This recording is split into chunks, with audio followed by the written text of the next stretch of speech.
Y ahora quiero presentaros a María, que está aquí, a María Caso. Tiene algo que ver con la ponencia anterior, porque su título es ¿Cuál es la verdadera brecha educativa en un mundo en el que los contenidos están en Internet? María es profesora de Educación Artística y directora de la línea de investigación sobre educación en museos de artes visuales en la Facultad de Bellas Artes de la Complutense de Madrid. Ha trabajado como conferenciante e investigadora con algunas de las instituciones educativas más prestigiosas del mundo y ha publicado muchos libros. El último, yo no sé si está aquí, Reduvolution, ¿lo has traído, María? O no. Bueno, no puedo hacer, lastimosamente en este caso, una presentación más cercana y más personal, como sabéis que me gusta hacer, porque no tengo el gusto de conocer a María como conozco al resto de los ponentes, pero estoy segura de que para la próxima ocasión sí va a poder ser así, porque seguro que podremos compartir otros espacios aparte de este. Pero también sé que en su ponencia está esta presentación más personal y más íntima. Así que, María, cuando quieras.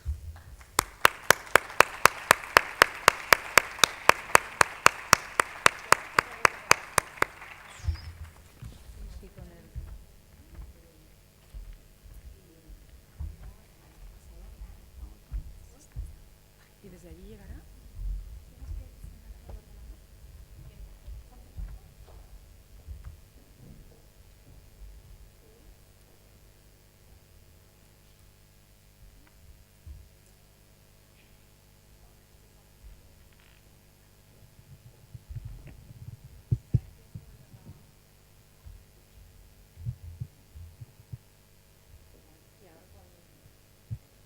A ver si le doy.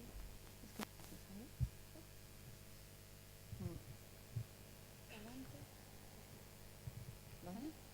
Ah, es aquí, vale, es que le estoy dando. Vale. Vale. Bueno, buenos días a todos y a todas. Yo lo voy a hacer desde aquí, me voy a bajar del estrado y luego lo tengo un poco complicado con las manos porque voy a usar las dos cosas a la vez. Y bueno, ante todo, muchas gracias por estar aquí. Me siento súper identificada con todo lo que acabo de oír y voy a dar pues mi granito de arena desde ese punto de vista. Y lo primero es un poco presentarme, porque digamos que yo, aunque estoy totalmente de acuerdo con todo lo que se está hablando aquí, provengo de otro campo de estudio.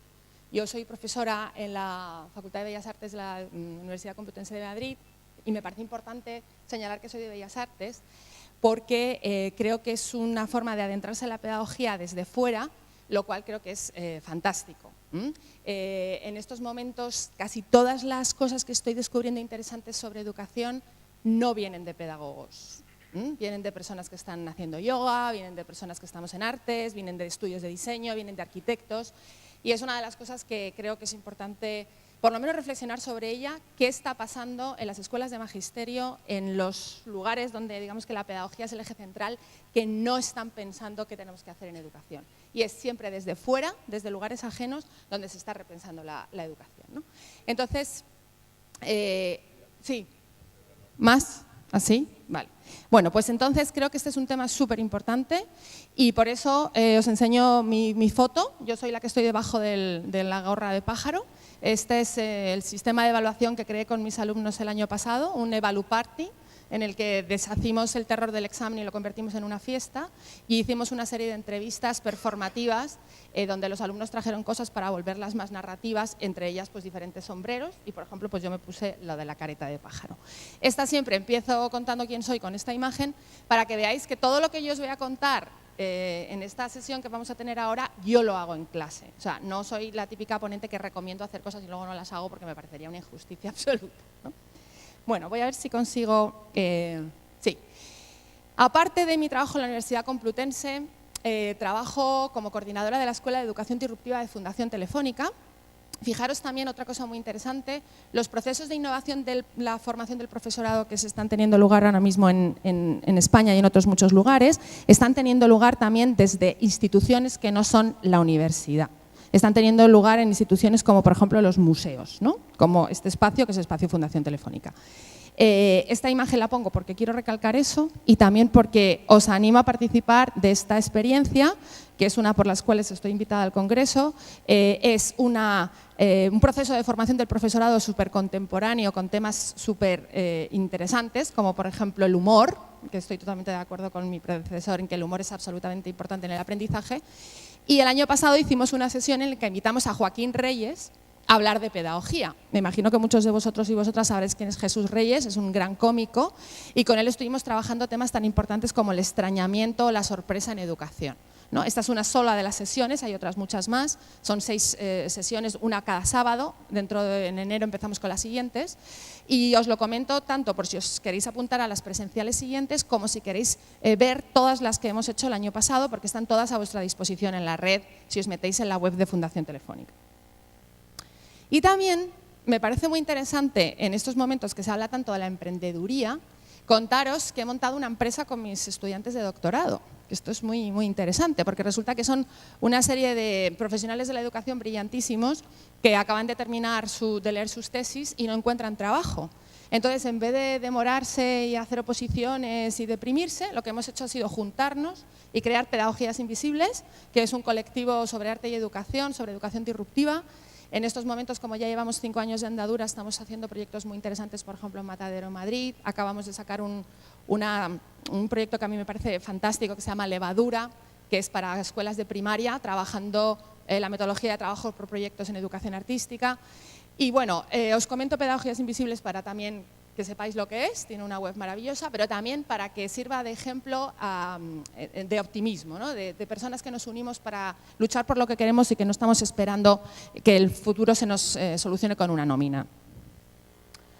También quería comentaros que el 22 de enero en Barcelona va a tener lugar el primer TED por la educación en España, la primera reunión el primer evento TED, me imagino que todos vosotros conoceréis aquí lo que son las charlas TED, centrado en temas de educación, que va a ser muy interesante. Y también lo digo porque una de las líneas clave de este evento va a ser el mindfulness, ¿vale? O sea, hay tecnología, que es ya como una especie de horror, a ver si empezamos a hacer otras cosas, hay valores, ¿no? Hay, el tercer tema es educación disruptiva, que es el que más o menos coordino yo, pero el cuarto tema va a ser mindfulness.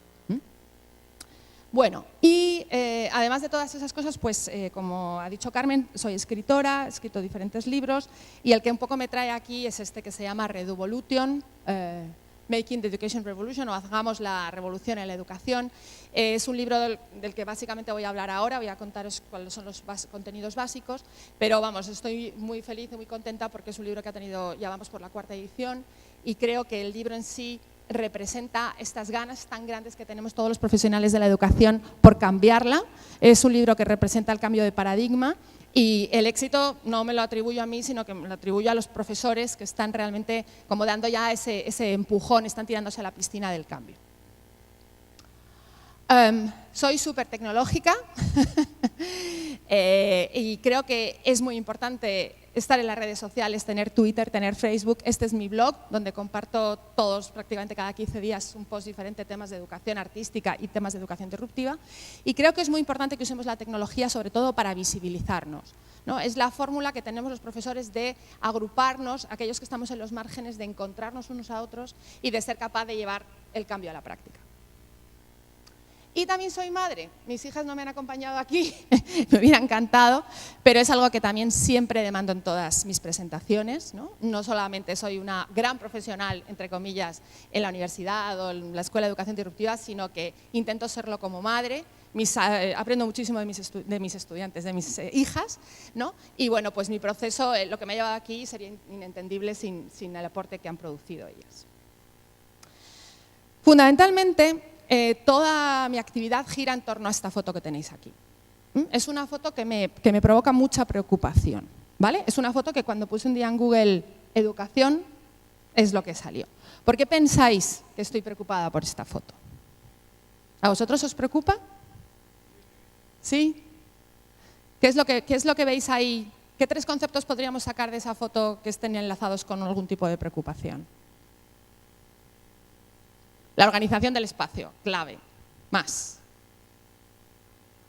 la no mirada o la mirada a la nuca, ¿no? Es decir, ¿cómo vamos a querer que nuestros estudiantes aprendan o hablen, no se dinamicen si están mirándose unos la nuca a otros? La ausencia de tecnología, ¿no? Lo que estábamos comentando ahora, probablemente todos tendrán iPads, PlayStations, dominarán no sé cuántas cosas y resulta que en clase no hay nada de eso. No sé, podríamos seguir y hacer toda la ponencia basándonos en descubrir o analizar qué es lo que está pasando aquí, ¿no? Esta imagen yo creo que visibiliza la necesidad del cambio de paradigma, que es de lo que voy a hablar hoy. Pero sobre todo he venido para ser optimista, ¿eh? Todas las charlas que doy, lo que no me gusta es llegar, ponernos a llorar, lo mal que está todo, lo terrible que es la educación, sino realmente evidenciar las ganas de cambiarlas que tenemos todos. Si hay algo bueno en la LOMCE, que yo creo que hay muy poco, pero si hay algo bueno es que nos ha unido porque hemos podido identificar lo que no queremos. Y precisamente el año pasado, que ha sido el año de la LOMCE, es el año que más... Este año ha habido un cambio enorme, o sea, yo cada vez veo más congresos en los que ya cada vez es más evidente que todos queremos que esto cambie, ¿no? Y entonces estoy muy contenta y soy muy optimista con respecto a lo que vamos a hacer. Bueno, hasta aquí mi presentación, ahora voy a hablar un poco de la charla y voy a hablar desde el punto de vista biográfico, la biografía me parece muy importante, y hoy precisamente se cumplen 20 años, 2 meses y 8 días de dar mi primera clase. No sé si ahora os pido a todos vosotros que os vayáis a ese momento que disteis vuestra clase por primera vez. Yo recuerdo que estaba sentada en mi mesa de becaria en el departamento donde trabajo todavía hoy en día y que se acercó mi catedrático y con una mano así me dijo: María, mañana vas a tener que dar tu primera clase. Podéis imaginaros el terror que sentí, ¿no? Me fui corriendo a casa, empecé a recopilar información y preparé una clase que di al día siguiente. ¿Qué ocurrió en esa primera clase? ¿No se oye? Vale, decídmelo porque se me olvida. ¿Qué ocurrió en esa primera clase que di? Bueno, pues en esa clase que di, hablé sin parar durante 2 horas, puse unas transparencias, porque entonces no había presentaciones por PowerPoint horrorosas llenas de texto, y aborté cualquier posibilidad de participación, ¿vale? Esas fueron las 3 cosas que hice en mi primera clase. ¿Cuál fue la conclusión de todo esto? ¿Qué es lo que realmente sucedió con esta primera clase que di? Pues que nadie aprendió. Es decir, esta primera clase fue el comienzo de lo que una de las cosas que vamos a hablar a lo largo de esta sesión, que es lo que yo llamo el simulacro educativo o la farsa educativa, según la cual yo hago que enseño, mis estudiantes hacen que aprenden, pero ahí el aprendizaje no sucede por ningún lado, ¿no? Lo únicamente que realmente sucedió en esa primera clase fue un aburrimiento mortal de mis alumnos que casi se podía cortar con un cuchillo, ¿no? Creo que este es un tema muy importante sobre el que tenemos que reflexionar, sobre la farsa educativa. Y esta farsa, ¿por qué tuvo lugar? ¿Por qué yo me puse a hacer esa clase de esa manera? Y os pido, por favor, que penséis en cómo disteis vuestra primera clase. Bueno, pues yo di esta clase así porque se puso en funcionamiento el mecanismo de la reproducción. Probablemente todos habréis oído hablar de este término, acuñado por los filósofos franceses Bourdieu y Passeron, según el cual, aunque tú te estés quejando durante tus 20 años de estudiante lo horroroso que es el sistema con el que te enseñan, resulta que cuando tú das tu primera clase vas y lo reproduces. Son muy pocos los docentes que son capaces de reflexionar sobre ese proceso de reproducción y no llevarlo a cabo. Y yo, por supuesto, no fui una de ellas. De tal manera que durante mucho tiempo seguí perpetuando esa farsa, haciéndola cada vez más aburrida. Durante muchos años seguí, ¿no? Trabajando con el mecanismo de reproducción. Esta sería una imagen que reproduce este concepto, ¿no? Yo estaba harta de las lecciones magistrales, pero lo que hice fue dar una lección magistral. Dentro de este mecanismo de reproducción es muy importante lo que yo llamo la educación bulímica. Esta educación que no sé si la ponéis en funcionamiento, pero seguramente la habéis sufrido, ¿no? En la que todos lo que hacemos es incitar a la memorización. Esa memorización se lleva a cabo mediante un proceso de vomitado en el examen y cuando ya terminamos el examen y pasamos, ¿no?, la puerta, los que están fuera nos preguntan qué tal nos ha ido, en ese momento se nos borran todos los datos que teníamos en la cabeza, ¿no? Este es el proceso que se está teniendo lugar ahora mismo en las escuelas en un altísimo porcentaje de casos y probablemente, a lo mejor es el sistema que estáis también trabajando vosotros. Probablemente o no, porque afortunadamente este congreso tiene otro espíritu y los docentes que hay aquí me imagino que seréis diferentes. Pero sí que es verdad que muchos docentes que están ahí fuera siguen representando este proceso. Y sobre todo, este aprendizaje bulímico conduce a algo que para mí es el verdadero drama de la educación del siglo actual, del momento actual, y es que mata la pasión por el conocimiento.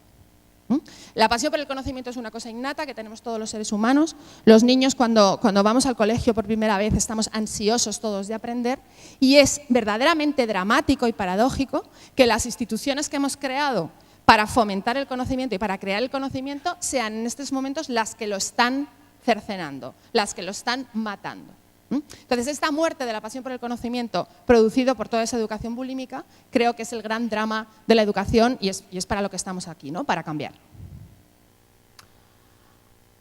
Conduce al simulacro, como ya acabo de decir, y bueno, pues esto es un poco, digamos, los problemas que tenemos, son unos problemas de tipo general que yo he vinculado un poco a mi biografía y a mi forma de dar clase. Afortunadamente, en el año 2011, visitando mi librería favorita en el centro de Madrid, me topé con un libro. Un libro que para mí fue como un antes y un después. El libro se llamaba El proyecto Facebook y la posuniversidad y estaba escrito por Alejandro Piscitelli.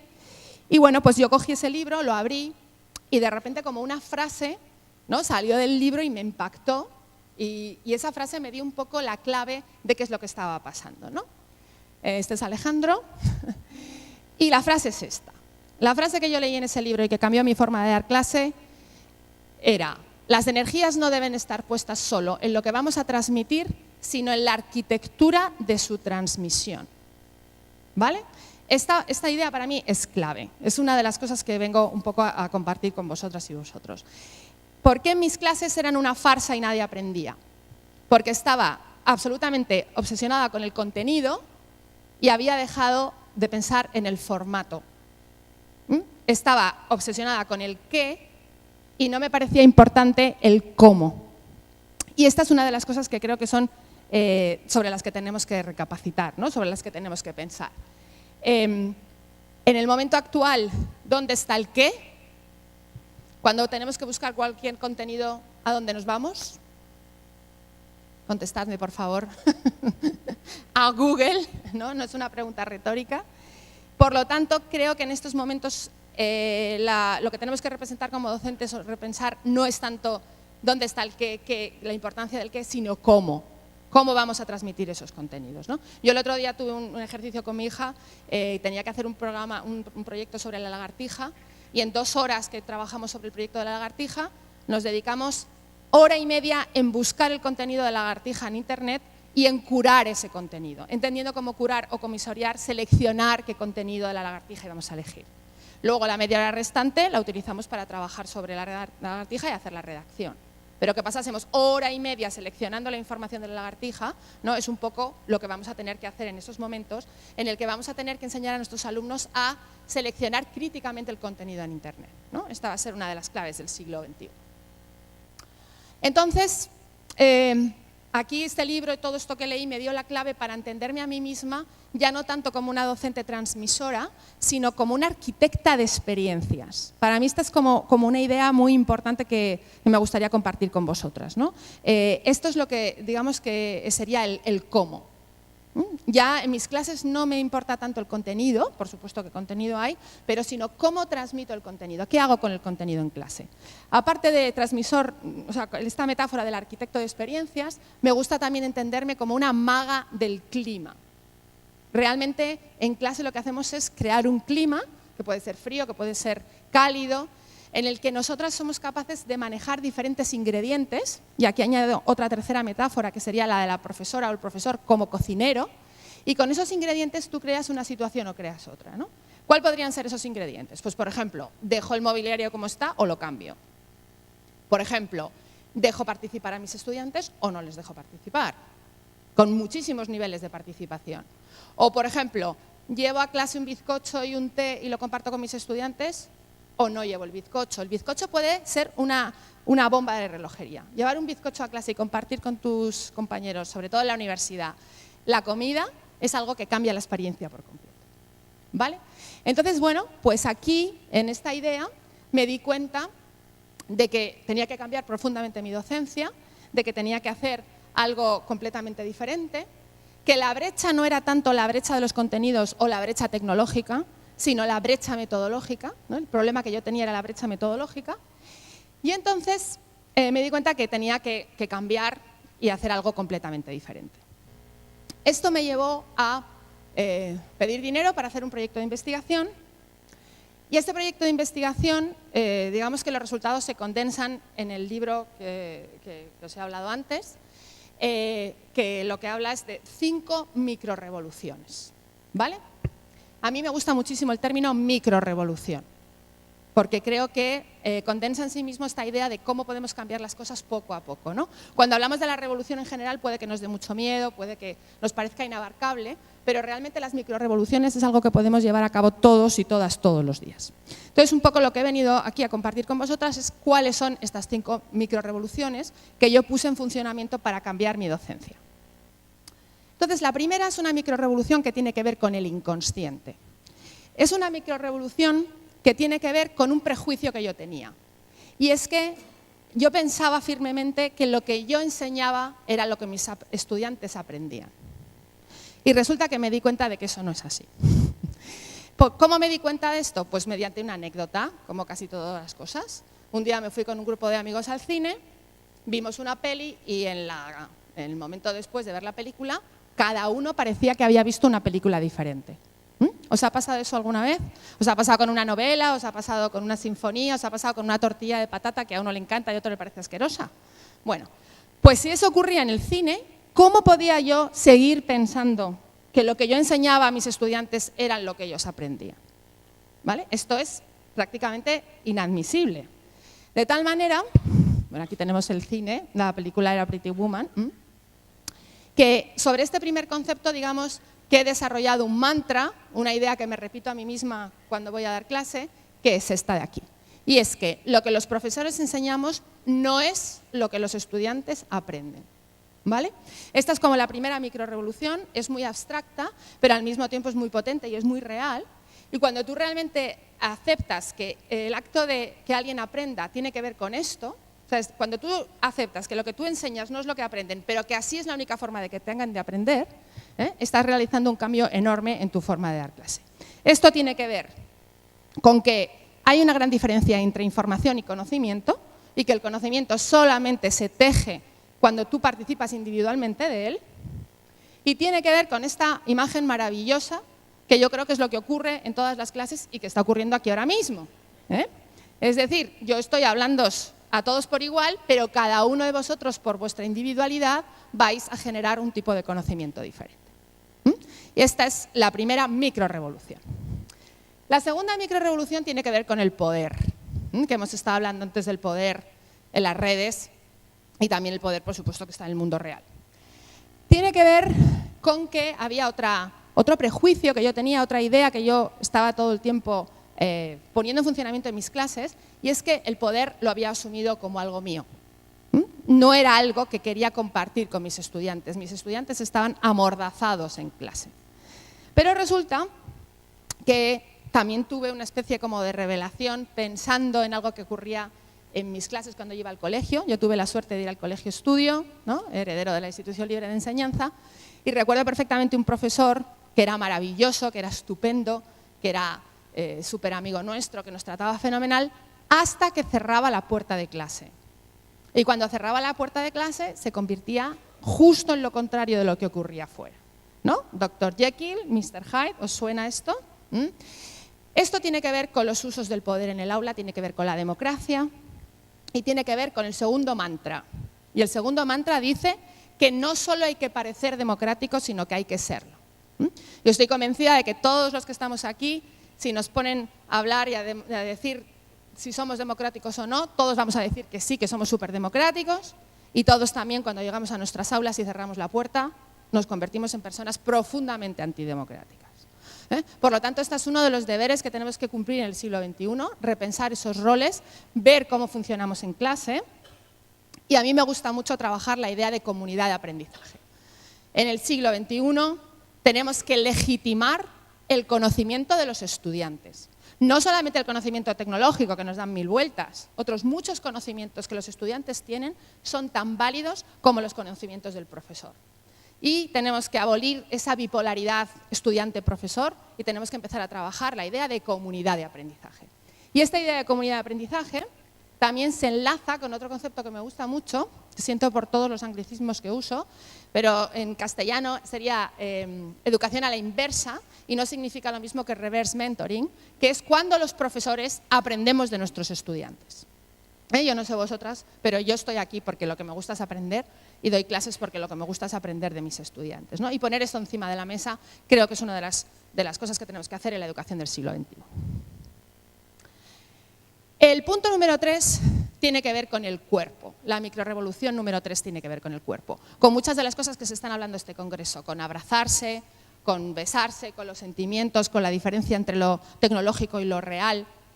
Y tenemos que recuperar el cuerpo porque realmente yo creo que hay un problema enorme que tenemos del imaginario del aula y del imaginario del cuerpo en el aula. Y en ese imaginario, el único elemento que funciona del cuerpo en el aula es la cabeza.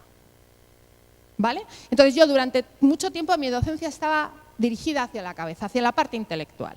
Y el resto del cuerpo, ¿qué es lo que hacía? Anularlo, dejarlo ahí sentado durante 3 horas, que son las 3 horas que duran mis clases, y después de las 3 horas pues mis estudiantes estaban hechos polvo porque no se habían podido mover, no les dejaba moverse. De tal manera que repensar el cuerpo creo que es algo súper importante. Y es algo que tuvo lugar o que también se despertó en mí esta conciencia del cuerpo con lo que yo llamo el momento vejiga. No he encontrado una foto más bonita de la vejiga que esta. Y este momento vejiga seguro que lo compartís conmigo, ¿no? De esa sensación de estar en clase de pequeña y querer ir al baño y tener miedo de levantar la mano porque si interrumpes a la maestra te va a decir algo y no poder ir al baño. O sea, ¿cómo podemos utilizar en clase, fomentar en clase este tipo de mecanismos, ¿no? Cuando antes hemos hablado de la clase como un lugar seguro, es seguro para todo y tú tienes que tener la seguridad de poder levantar la mano y decir quiero ir al baño y que no pase nada, o ni siquiera hace falta preguntarlo, ¿no? Entonces este momento vejiga me hace desarrollar el tercer mantra, que es que no pensamos solamente con la cabeza, sino que pensamos con el cuerpo. La cabeza y el cuerpo, como todos sabéis, no es algo que esté separado, es algo que esté junto. Y tenemos que recuperar el cuerpo entero como un elemento clave del proceso de aprendizaje. ¿Cómo podemos hacer eso? Bueno, pues para mí un elemento súper importante es el cambio arquitectónico de las escuelas y el cambio de mobiliario. Es algo que poco a poco se está llevando a cabo. Y aquí os voy a presentar a Rosanne Bosch, que es una diseñadora de origen holandés, que ha puesto en funcionamiento las escuelas Vitra en Suecia, que me imagino que muchos conoceréis, habréis visto estas imágenes por internet. Son unas escuelas que quiero decir que son públicas, porque siempre que enseño estas imágenes se identifica con colegios superelitistas y con cosas súper caras, y no es así. Con el mismo dinero se puede elegir una silla horrorosa verde ministerio, o se puede elegir una silla fantástica, o se puede repensar para qué queremos la silla. Pero lo importante de todas estas escuelas es que ponen en funcionamiento el cuerpo como un agente creador de conocimiento unido con la cabeza, ¿vale? Son escuelas en las que se repiensan las clases, donde no hay paredes, donde el aprendizaje sucede en cualquier momento, en cualquier lugar, donde todos los niños que empiezan en esta escuela se les da un computador gratis, porque estamos en Suecia y ese es el material. Y os invito a pensar, cuando pongo estas fotos y digo esto del ordenador, cuánto se gasta uno de nuestros estudiantes con los libros de texto, y si a lo mejor juntando a todos esos libros de texto nos podríamos comprar uno o varios ordenadores, ¿vale? Y donde, por ejemplo, los estudiantes con Rosanne diseñaron la escuela y le pidieron que también querían espacios como estos, espacios íntimos, espacios para trabajar de forma no tan pública. O, por ejemplo, donde se replantearon muchísimo si se necesitaban mesas y sillas. Porque yo no sé vosotros, pero yo en mi casa cada vez utilizo menos las mesas y las sillas, ¿no? Voy con mi portátil y estoy en la cocina, y luego estoy en el salón, y luego me pongo en la cama, y luego no sé lo que hago. Pero las sillas y las mesas no las utilizo para nada. Por lo tanto, estructuras como la que tenéis aquí fomentan el movimiento, que todos sabemos que los niños lo necesitan, y por lo tanto lo que hacen es fomentar el aprendizaje. Además del tema del cuerpo y su fisicidad, creo que es muy importante la revisión de los tiempos. Vivimos en la sociedad de la prisa, tenemos la enfermedad de la prisa y creo firmemente que la escuela es un gran potenciador de este fenómeno de la enfermedad de la prisa. Fundamentalmente en secundaria me parece alucinante que las clases duren 45 minutos, ¿vale? Y creo que es muy importante trabajar en la escuela el movimiento slow. El movimiento slow, que significa despacio en inglés, es un movimiento general de vida, pero hace poco tiempo se ha desarrollado el slow education, que está muy relacionado con la metodología de trabajo por proyectos, ¿vale? Entonces, cuando tú desarrollas un proyecto en 3 meses, estás trabajando con otros ritmos, con otros usos del tiempo. O, por ejemplo, el otro día, hablando con Heike Freire, que seguro que muchos de vosotros la conoceréis, decía que era muy importante los huertos escolares, no solamente por el tema de crear tus hortalizas y no sé qué, sino para comprobar los usos del tiempo. Nuestros niños están acostumbrados a que todo es inmediato y en cambio un huerto les enseña que hay un proceso largo desde que se crea una semilla hasta que se genera un tomate, ¿vale? Entonces, introducir en las escuelas huertos escolares tiene también que ver con el uso del tiempo. Y por último, y esto es como el tema central de este congreso, los afectos, la emoción, ¿no? La atención relacionada con el aprendizaje. Me imagino que muchos de vosotros conoceréis el libro de Francisco Mora, ¿no? El de Solo se aprende lo que se ama. Ese libro me parece muy interesante porque desde el punto de vista, desde la neurología, no ya la psicología, otras ciencias que pueden ser como menos científicamente comprobadas, aunque bueno, yo no estoy nada de acuerdo con eso, ¿no? Creo que la ciencia es igual de subjetiva que lo demás, pero creo que es importante que un neurólogo nos diga que este proceso se lleva a cabo así. Es decir, que el aprendizaje solo se produce si hay atención y la atención solo se produce si hay emoción. Que por fin alguien haya puesto eso encima de la mesa me parece importantísimo para remarcar que en clase es importante abrazarse, que es importante llamar a la gente por su nombre, que es importante saludar y despedirse.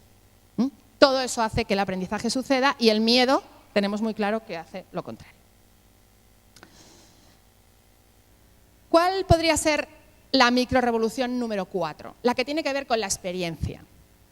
Está claro que cualquier proceso de aprendizaje es una experiencia, pero ¿qué es lo que producimos la mayoría de los casos en las experiencias que yo veo en las aulas? Pues producimos fundamentalmente aburrimiento.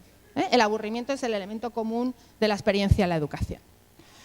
Este aburrimiento, que se produce a través de este proceso bulímico que ya hemos visto, y que yo me di cuenta que teníamos que cambiar, también recordando un suceso que tuvo lugar en mi infancia, y fue una vez que mi padre me llevó al fútbol, ¿vale?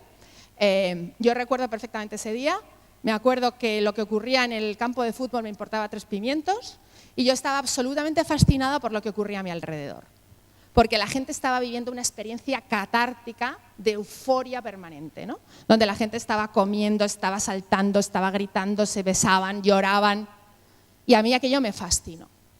Entonces, sin llegar al extremo de la experiencia de un partido de fútbol, creo que sí es importante que nuestras clases se conviertan en experiencias y que esas experiencias no sean de aburrimiento, sean experiencias que tengan que ver con el aprendizaje, con la pasión.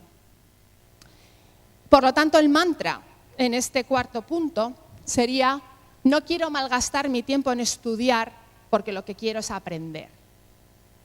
¿Qué diferencia tan grande hay en este estudiar y aprender, verdad? Y qué horror que nuestros estudiantes digan cosas como: ya no me apetece, mamá, aprender porque lo que quiero es aprobar, ¿no? O sea, ¿cómo puede ser que estemos creando estos lugares, ¿no?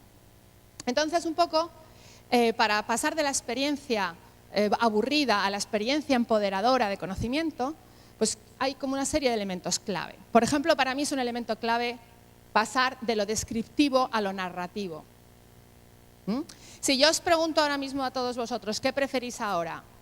Cuando termine el congreso, iros a una clase o iros a ver una película, ¿qué preferiríais? Bueno, es una pregunta trampa porque puede haber una peli horrible y una clase magnífica, ¿no? Pero en líneas generales todos preferimos o unimos las experiencias de placer con el entretenimiento. ¿Por qué? Porque el entretenimiento es narrativo, mientras que la enseñanza tradicional formal es descriptiva. Por favor, recuperemos lo narrativo en el aprendizaje. Por ejemplo, utilicemos a Calamardo para hablar de los cefalópodos. ¿Vale? Eso sería un caso práctico de cómo utilizar lo narrativo. Otra cosa importantísima, trabajar con lo inesperado, trabajar con la sorpresa, trabajar con el extrañamiento. ¿no? En eso estoy totalmente también unida a la ponencia anterior. Yo no sé cómo van a terminar mis clases y eso hace que mis alumnos aprendan más. Cuando lo queremos tener todo controlado, cuando programamos por objetivos cerrados, es cuando nos cargamos la experiencia de aprendizaje real, ¿no? Incorporar todas estas cosas en el aula me parece súper urgente. Me parece importantísimo incorporar lo autobiográfico.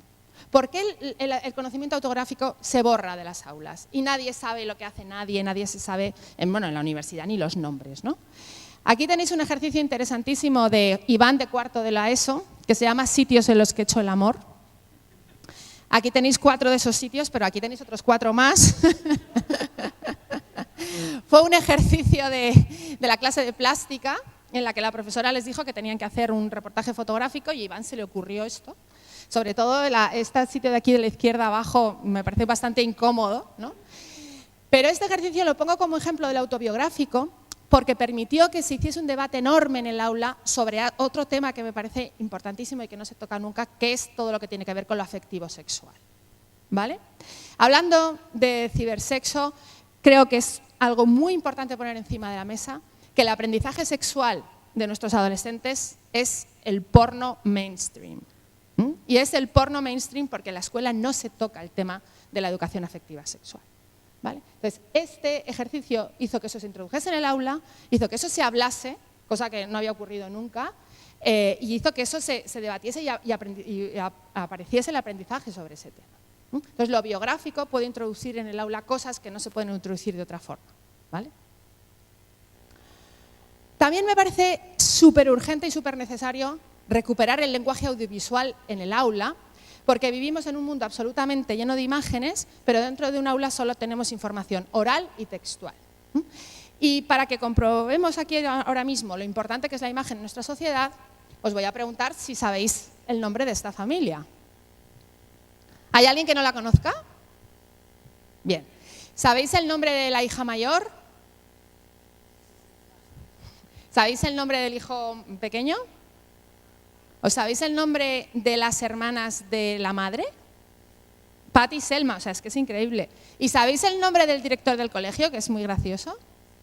Skinner, ¿no? Que el director del colegio se llame Skinner, para los que sabemos un poco de pedagogía, pues nos puede dar muchas claves, ¿no? Entonces, es muy interesante cuando yo hago este ejercicio, que todo el mundo conoce a la familia Simpson súper bien, y yo os pregunto, ¿conocéis tan bien a la familia que tenéis al lado? ¿A la familia que tenéis puerta con puerta? ¿Os sabéis los nombres de las hermanas de la madre?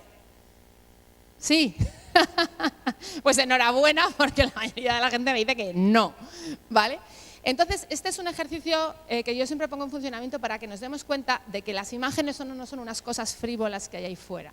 Las imágenes son profundamente políticas y nos configuran como seres humanos. Y vivimos en la sociedad de la imagen.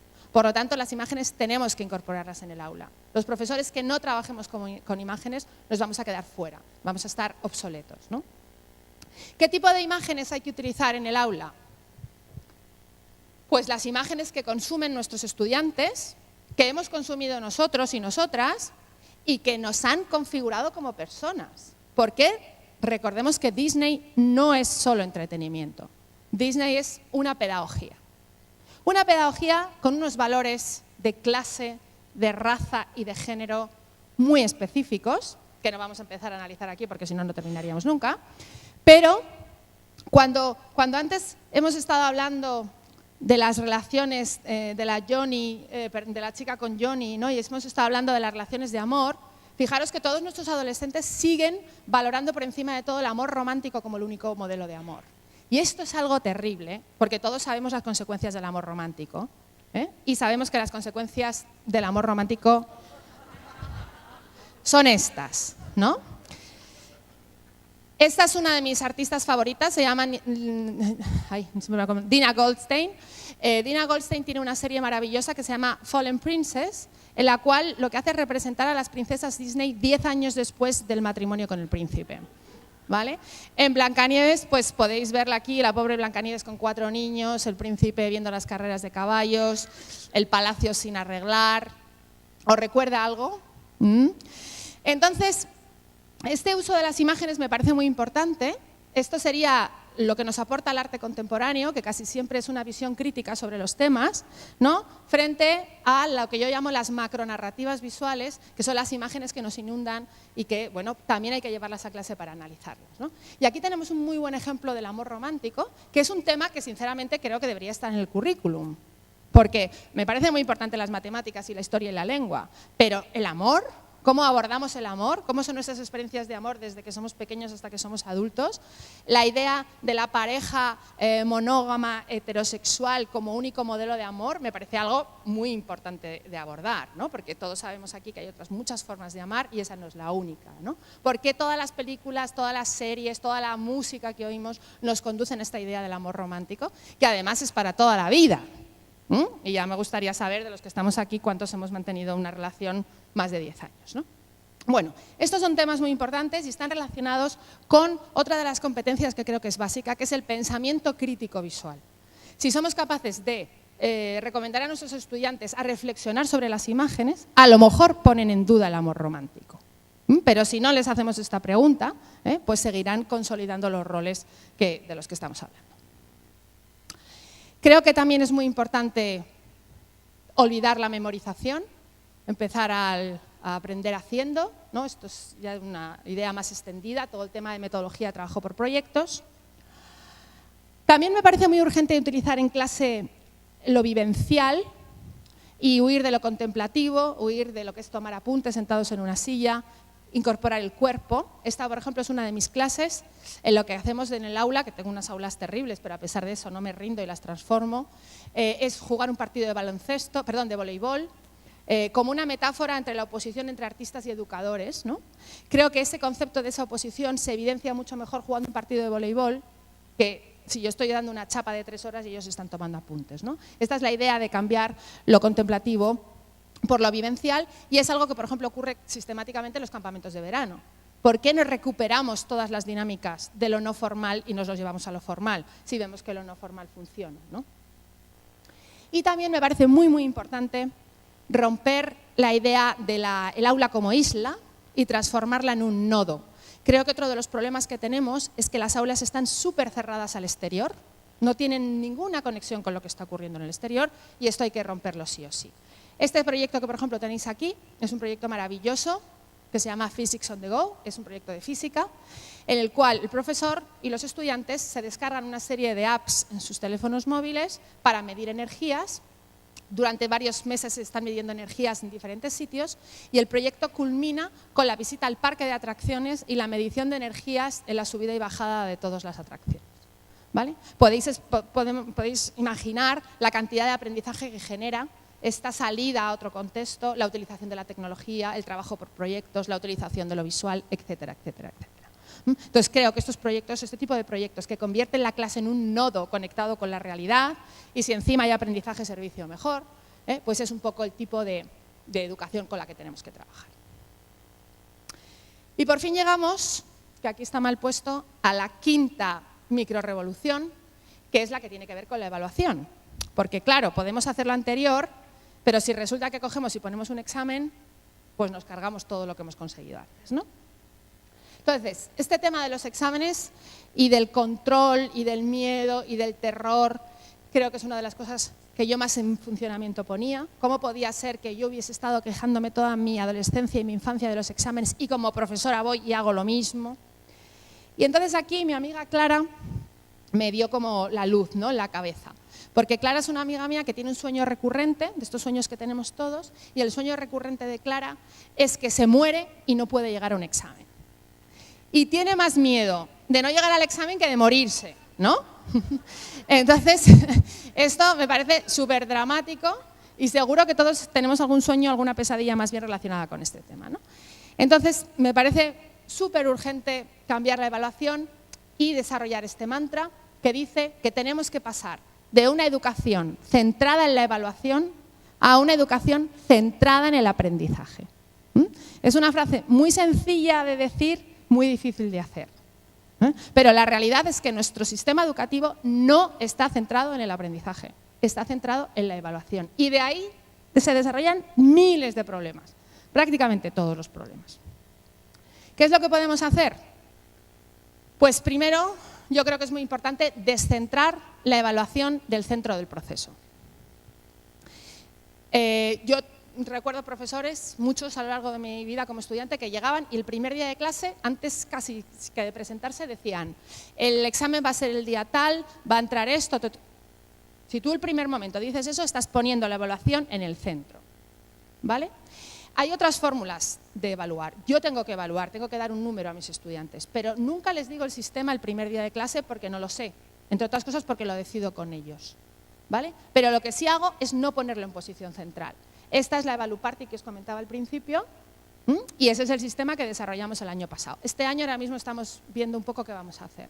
Pero lo que sí es verdad es que la negociación de la nota es secundaria o terciaria. Es algo que ocurre al final. Lo importante es el proceso de aprendizaje. Otra cosa que me parece muy importante en la evaluación es transformarla en investigación. Es decir, la evaluación es importante para saber qué está pasando, pero podemos transformarla sin esa palabra tan horrible de evaluación y transformarla en investigación.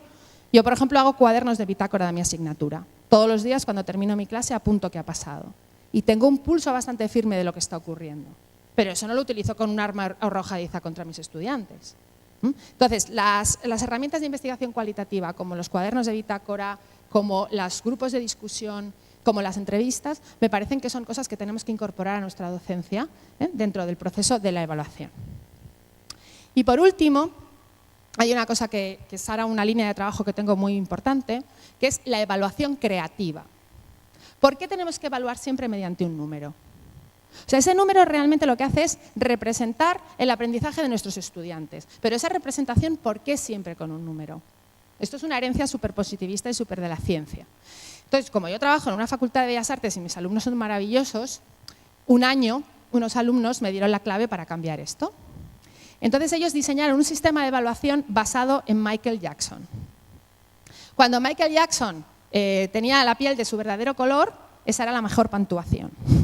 Cuando Michael Jackson estaba café con leche, era una calificación intermedia. Y cuando Michael Jackson estaba casi blanco, era la peor evaluación. Evidentemente, al fin y al cabo, es también un poco positivista, ¿no? Porque tenemos 3 notas, pero esto me dio el índice para ver que se podía representar de otra forma. ¿Y qué suponía esto? Esto supuso que los niños que participaron de su actividad aprendieron mucho más, se lo pasaron mejor, reflexionaron sobre qué era la evaluación, porque este uso de Michael Jackson como sistema de aprendizaje pues promovía lo inesperado, la sorpresa, todas estas cosas que estamos diciendo, ¿no? Y, por ejemplo, este es el sistema con el que mis estudiantes me evaluaron a mí el año pasado. Me evaluaron mediante una instalación. Entonces trajeron una caja en la que me mostraron todo lo que habían aprendido conmigo. Por ejemplo, esto que tenéis en primer plano es una alfombra que tiene que ver con todos los usos del cuerpo en el aprendizaje. Hay un CD que tiene que ver con una cosa que yo hablo mucho de ella, que es el profesor como DJ. Hay un teléfono que tiene que ver con la tecnología. Hay una bolsita de té que tiene que ver con el uso de la comida en el aula. Y bueno, como eran así un poco pelotas, también pusieron el libro, ¿no? Pero me gustó mucho porque, claro, ¿no? Era el momento de salida del libro y me gustó que lo metieran en esa caja de aprendizaje. Bueno, pues un poco estos son las 5 microrevoluciones, las 5 cosas que he venido a contaros, entendidas como marcos de acción. ¿Qué ocurrió con el proyecto de investigación? Pues el resultado fue que muchos estudiantes aprendieron más que se hubieran aprendido con la lección magistral, ¿no? Esto no quiere decir que de repente todos aprendieran enormemente, pero lo que sí había ocurrido es que muchos de ellos aprendieron de manera transformadora. Todavía mantengo mucha relación con muchos de los estudiantes de este proyecto porque muchos han decidido encaminar su futuro al mundo de la educación. Y es esta transformación lo que creo que es importante como resultado del proyecto. Entonces, lo que yo os he venido sobre todo a decir es que paremos la farsa. O sea, si realmente nosotros nos analizamos a nosotros mismos y nos damos cuenta de que en nuestras clases no se está produciendo el aprendizaje, lo que tenemos que hacer es parar. No podemos seguir perpetuando el simulacro, ¿no? A mí me gusta mucho Ken Robinson, y Ken Robinson dice una cosa que es como que la educación tiene que ver con el aprendizaje. Si no hay aprendizaje, no hay educación. Y eso es súper fácil, pero lo hemos olvidado, porque estamos complicados con la evaluación, con las TIC, con el inglés, con el no sé qué. Y al final lo más importante de los procesos educativos, que es el aprendizaje, se nos ha olvidado completamente. ¿Cómo podemos llevar a cabo abordar ese aprendizaje? Pues con las 5 microrevoluciones, entendidas como marcos de acción, jamás entendidas como recetas, porque no lo son, sino como puertas que podéis abrir y las que podéis explorar y crear vuestros propios marcos de acción. Y a mí estas 5 microrevoluciones me hacen conectar con algo que me parece súper importante y súper único, y es que en estos momentos estamos viviendo un momento histórico. O sea, los profesores que ahora mismo estamos ejerciendo en las aulas tenemos la obligación de llevar a cabo el cambio de paradigma. Somos quienes lo vamos a ejecutar. Dentro de 10 o 20 años ya estará ejecutado y probablemente, espero, que muchas de estas cosas estén funcionando. Pero ahora estamos en el momento intermedio, en el que podemos optar por llevarlas a cabo o seguir perpetuando el modelo tradicional. Entonces, este tema de la brecha metodológica me parece muy importante, me parece que es la clave para dejar de hacer esta farsa. Y quiero terminar con una metáfora, que es la metáfora de los copos de nieve. Entendidas las microrevoluciones como copos de nieve, ¿no? A lo mejor al principio ahora vosotros decís, uy, pues mañana tener que poner funcionamiento esto en clase, no va a servir de nada. Pero a mí me parece que los copos de nieve, ¿no?, cuando empiezan a caer, pues empiezan a caer unos, empiezas a pensar si va a haber tormenta o no, eso va evolucionando, cada vez nieva más, cada vez los copos de nieve son mayores y al final lo que ocurre es que muchos copos de nieve cambian el paisaje, ¿no? Y eso es lo que tenemos que hacer. Lo que tenemos que hacer es cambiar el paisaje de la educación. Y si todos nosotros, cuando nos levantamos por la mañana, cambiamos, o sea, ponemos en funcionamiento una sola microrevolución, entre todos lo que haremos será cambiar el paisaje de la educación. Muchas gracias.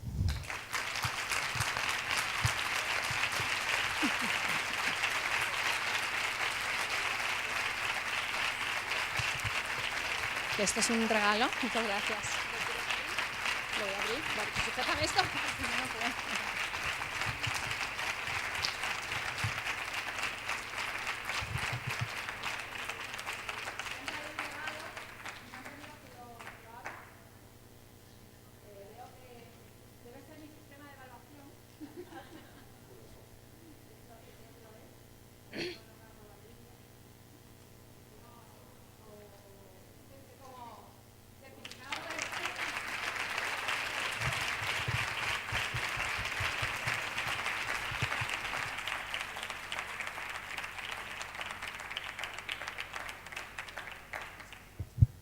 Bueno, muchas gracias, María. Me has emocionado. Sí, porque suscribo prácticamente todo lo que has dicho. Pero voy a trasladarte una pregunta que seguramente está en la mente de casi todos los que estamos aquí. Y es la siguiente. ¿Qué pasa en tu facultad cuando tú sales con tu gorro de no sé qué, cuando tú llevas tus bizcochos a clase? ¿Qué pasa con tus compañeros? Bueno, primero, como quiero ser optimista, quiero decir que mis estudiantes aprenden, ¿vale? Y que los estudiantes están encantados y todas mis asignaturas se quedan vacías enseguida, tal y cual. Mis compañeros no me entienden absolutamente nada, ¿vale? Están allá, ¿no? Están en otro lado y peor aún es la propia institución que me pone súper trabas cada año, yo intento cambiar el aula, no me deje tal cual. Pero todo eso me hace que me sienta aún mejor y que me dé cuenta de que estoy innovando, de que estoy haciendo lo de los copos de nieve, ¿no? Entonces, en vez de sentirme mal y abandonar y tirar la toalla, todo eso lo que hace es que vaya más adelante. Lo que sí es verdad es que con los colectivos que estoy creando fuera, encontrando gente como vosotros, ¿no?, creo que somos muchos más los que tenemos ganas de cambiar que los que no, y lo que hay que hacer es seguir adelante, ¿no? Esa es mi idea, esa es la clave. Esta es la idea.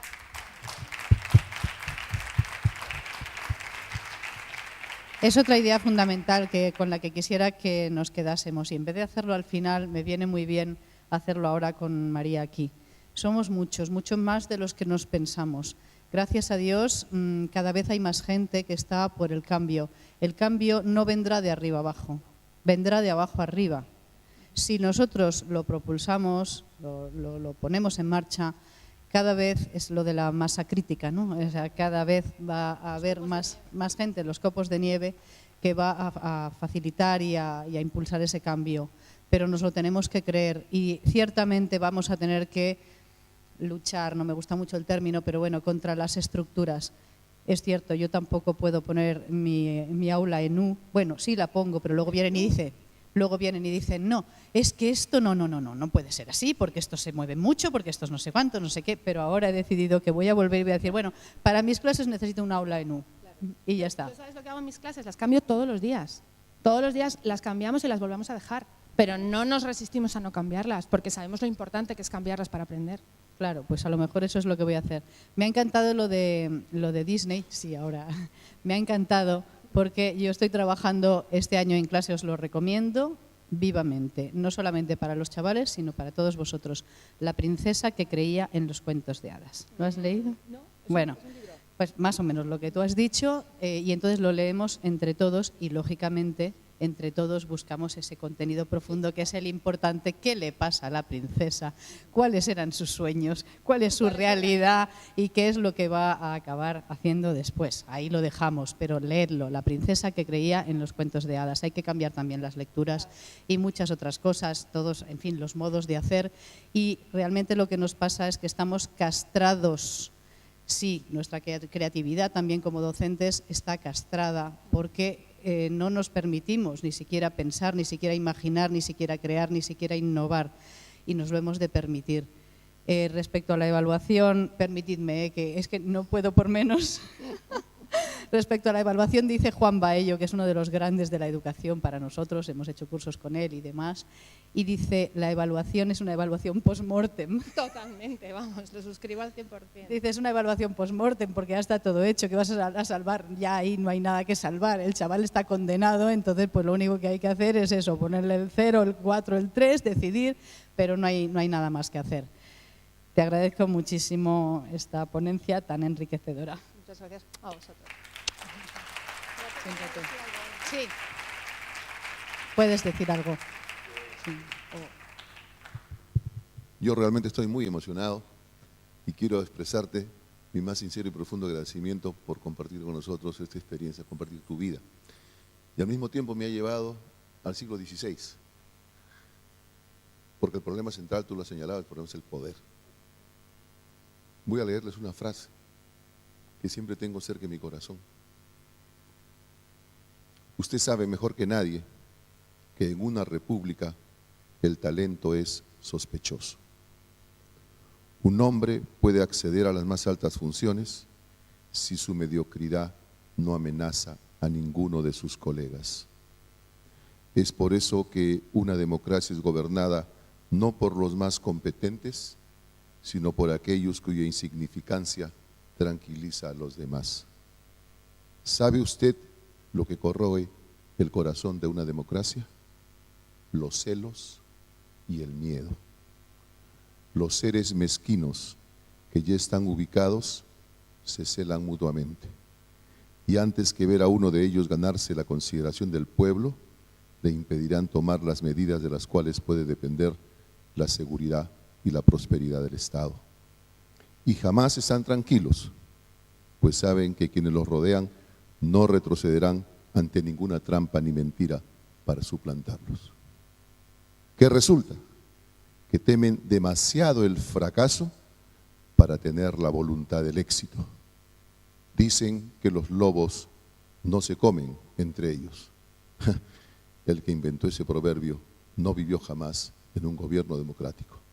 Niccolò Machiavelli en su diálogo con Cesare Borgia.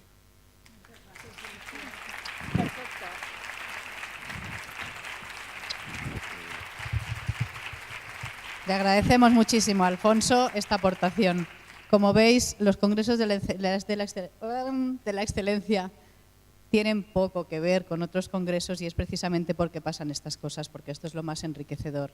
Y lo lamentamos, no nos vamos a ajustar, como yo he dicho antes, al tiempo, porque pensamos que esto vale mucho más que ese tiempo al que exactamente.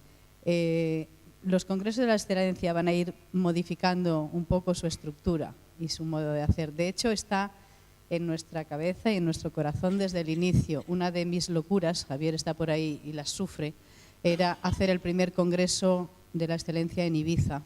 Y de hecho teníamos ya el auditorio y era empezarlo en el barco, con los ponentes, porque yo sé que algo que vosotros queréis, que queremos todos cuando asistimos a un congreso, es que si pudiera hablar con el ponente, con la ponente, si pudiera decirle esto que estoy haciendo yo ahora, estoy disfrutando aquí, hablando con María, ¿no? Y sé que es lo que quisiéramos hacer todos. Entonces, vamos a intentarlo. Sobre la marcha se va haciendo, ya lo veis, ¿eh? Y me gustaría que en algún momento entre ellos pudieran, o entre todos pudiéramos interactuar. Lo que pasa es que es difícil, pero como dice María, podemos y debemos salir de estas estructuras más rígidas y tenemos la obligación de poner en marcha nuestra creatividad y nuestra imaginación para conseguirlo. Creo que en el de Sevilla, ahí tenemos, tenemos a Esther. Esther es profesora de la UPO, de Sevilla, de la Universidad Pablo de Olavide, y el año pasado, lo cuento al paso, estuvo en el Congreso nuestro de Valencia, a partir de ahí vino a Barcelona, llevémoslo a Sevilla o me ayudáis a hacer algo. Bueno, fuimos allí, dimos una charla en la Universidad Pablo de Olavide y de ahí surgió, como surgen esas cosas mágicas, ya otro día os lo contaré. Paréntesis abierto, como dice Jesús, ella me dice, ¿por qué no cuentas los entresijos de los congresos de la excelencia? Bueno, te prometo que en algún momento contaré las cosas maravillosas que suceden en los precongresos, porque para mí esto es como un parto cada...